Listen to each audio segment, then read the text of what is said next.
What a weekend for the NBA Conference Finals. The Celtics defeat the Miami Heat 117-106 to cut the Heat lead to 2-1. And last night, the Lakers go up 2-0 behind Anthony Davis's buzzer beater game-winning three. To start off, I want to touch on the Celtics Heat series real quick because I want to take most of today's show to touch on that Lakers Nuggets game 2. With the Celtics Heat, that's exactly what the Celtics needed to do. They got up early, they stayed up early. The four core of the Celtics really carried the way between Marcus Smart, played phenomenal, 20 points. Tatum looks really good. Kemba probably played his best game in a really long time, as well as Jaylen Brown. They got out in transition, they pushed the pace, and the Heat were just flat-footed all game long. They looked like they were playing comfortable with a 2-0 lead. But the Celtics is not a team that I'm going to let hang around. I'm still on the train that the Celtics are winning this series and going to the NBA Finals. I think they have too much talent. Coaching is basically just a flip-flop. It's whoever he thinks better. I won't argue. I think Brad Stevens is an exceptional coach, as well as Spo.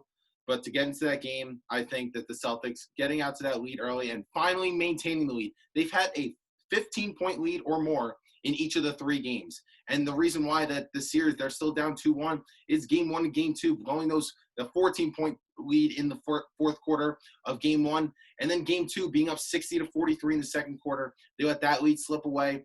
But the Celtics kept their foot on the gas and sustained the lead throughout the whole game. And I'm still taking the Celtics in 7. But to get into last night's game, the Lakers and the Nuggets, wow. The Lakers and LeBron James are so lucky the Lakers won that game because they didn't deserve to win that game. In the first half, LeBron started that game 7 for 9 with like 20 points. He had 20 points in the first half. And I was buckling up. I'm like, all right, we're getting ready for that playoff LeBron virtuoso. And it was far from it. The Lakers had, I believe, a 10-point lead at half because when LeBron is at scoring and he's in attack mode, the Lakers are virtually unbeatable. And Anthony Davis wasn't playing that well in the first half. And the way the Lakers are going to be dominant and really just annihilate teams is both the duo.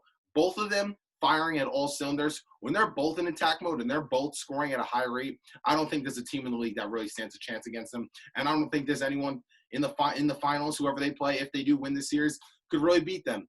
But both of them need to be going for 48 minutes. And last night we didn't see that. We saw LeBron in the first half. And then in the second half, LeBron disappeared, but Anthony Davis carried the Lakers and LeBron James in that second half. He had 22 of his 31 points in the second half. But getting to that fourth quarter, Anthony Davis saved them, saved LeBron, saved the Lakers for tying the series. And we've seen the Nuggets. They're not going to go away. They're going to fight. They're a tough team. And we see that no matter how big your lead is, two series in a row up 3-1 is not enough against the Nuggets. When it was 97-92 Lakers, Anthony Davis hits a monster step-back 3 to put them up 8 with about 3 minutes left. That was a huge clutch shot. That changed the momentum of the game. And again, they went cold after that. But I don't know what happened to LeBron. I think he had 3 threes to start the game. Again, like I said before, his 20 points in the first half, and we really couldn't find him in the second half. He basically didn't show up. He was almost like a liability. In the fourth quarter, he made his first shot and didn't score the rest of the game. That is simply unacceptable. I'll say this. LeBron and Anthony Davis have been the 2 best players in the entire NBA these playoffs. No doubt about it. I don't think anyone is close to touching that throne. But as the best player in the world, you cannot disappear like that.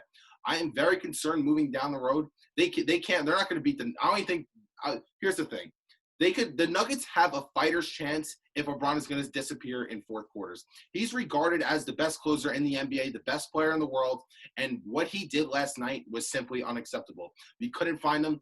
Every time he tried to go to the wall, the Nuggets, you want credit to the Nuggets, though, defensively. They build a wall like we've seen teams do to Giannis, and LeBron's jump shot wasn't there. The jump shots he took, he was fading right on threes. He was hesitating, then airballed the 3. He looked uncomfortable. He was honestly embarrassing.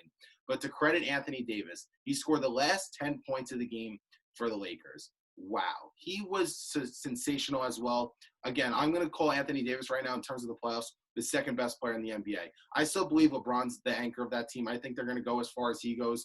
I don't think this is a sustainable way to not only win this Western Conference Finals, but ultimately win the finals. The Heat or the Celtics, whoever gets out of the East, they're no pushover team. Just because they don't have the star power that the Lakers do, we understand how top heavy the Lakers are with their star power. but how well the Celtics and Heat are coached, how deep they are, their three-point shooting, again, how deep they are. So there's no reason why LeBron can't close out games. This needs to be solved. But I want to talk about the last play before all the bozos saying, oh, LeBron is always getting carried. He needs someone else to hit the last shot. He didn't want the game-winning shot. Whoever drew up that play, maybe it was Frank Vogel. I've been very critical of Frank Vogel, but that was a phenomenal play call because Anthony Davis was the hot hand. He scored the last 7 Lakers points, and that made it 10 in a row after he hit that buzzer beater game-winning 3. LeBron was cold. I said right before that shot, LeBron's going to give a little elbow, kick left, and shoot a fadeaway jump shot, and that's how they're going to go down. But he was the decoy of that play. If we look at the photo, which I'm going to show in a few seconds, LeBron got double-teamed. Here, can we show it, please? You see right here how LeBron is getting doubled, and Anthony Davis comes off that screen. You thought right there that the guy got cut off from Anthony Davis' screen, but the matter of the fact, LeBron was a decoy. Everyone knows that in the last second, LeBron's getting the ball, no matter what way you slice it. And Anthony Davis giving the hot hand, wow, that was big time. The whole notion that Anthony Davis doesn't show up in the fourth quarter, which we've seen numerous of times, that he's not afraid of the moment, he's not ready for the playoffs, we could cut that right now.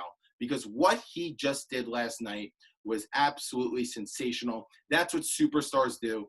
Like I said in the last show, the notion that Anthony Davis is not a superstar in this league really needs to stop. We need to put some credit on that guy's name, especially being the anchor of the Lakers, possibly winning this championship. But I've said it multiple times, and I'm going to say it again. If the Lakers want to win the championship, both LeBron James and Anthony Davis need to be in attack mode and firing at all cylinders. Not one guy has it this half, one guy has it another. But last night, LeBron had 20 first half points. Anthony Davis has 22 second points. Yeah, that's a reason why you have a duo and you go out and get 2 superstars. But I think if they're going to win this series, because I'm not counting out the Nuggets yet. I've tried counting them out 3-1 against the Clippers, and I couldn't have been more wrong in that take. So I'm not going to hop off the bandwagon and say that the Nuggets don't have a fighter's chance. Am I going to pick them to come back and win? Of course not. But I'm definitely not going to count them out. And the Celtics and the Heat, they're not going to go down easy, and they're a lot better than they look on paper. So if the Lakers do want to be successful and win a championship this year, LeBron James needs to be the closer. What Anthony Davis did was sensational, was phenomenal. But I don't think that that's going to be a sustainable way to keep winning ball games. Again, the Lakers were so lucky they won this game. They didn't deserve it. And shout out to Nikola Jokic. Put another virtuoso, 30 points.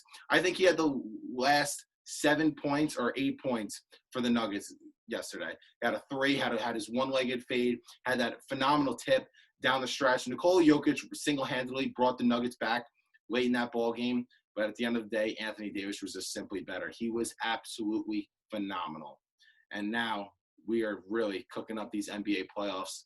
Thanks for watching the Falco Takeaway. For more daily sports takes, please follow me on Instagram, Facebook, and YouTube.